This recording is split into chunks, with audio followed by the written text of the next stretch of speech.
great tribulation on the Israelite nations of the end times. So the Jewish people in the Middle East, Israel.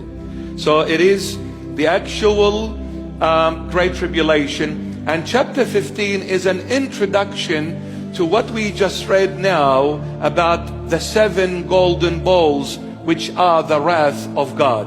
So it's talking about the 7 golden bowls. And if you can recall very briefly, we said that when you read the book of Revelation, you will see the number 7 repeated quite often.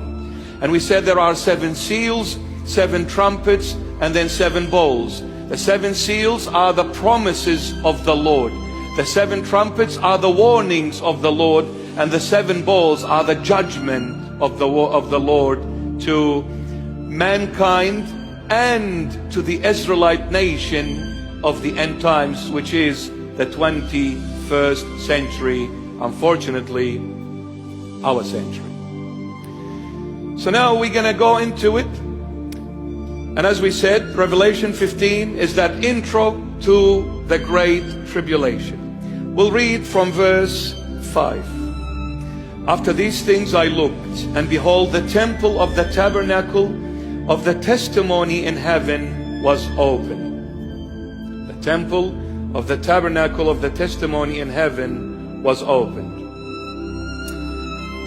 From this verse we see the Lord is coming back once again to his people Israel.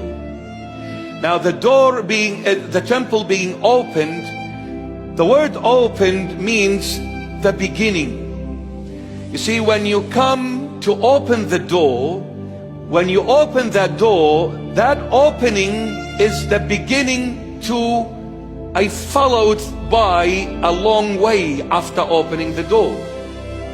So opening the door here is talking about God revisiting his people Israel. Once again, he is gonna go back and visit them to save them and bring them back home once and for all. And the temple, the tabernacle, is to do with the Israelite nation, period. Nothing to do with the Christians. We don't have temples, we have church. Yes? So the language is pointing to the Israelite nation, the Jewish people. Now why John the Beloved is mentioning temple, tabernacle? Because he wants to say that God lived with the Israelite nation in both the tabernacle and the temple. He lived with them and was with them in both of them. The tabernacle in the wilderness of Sinai, 40 years. The temple in the promised land, Jerusalem. So God was with them in both.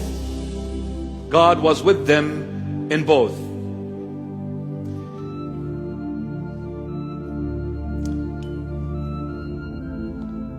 I think I need to move on. I was going to say something else, but it's okay. No time.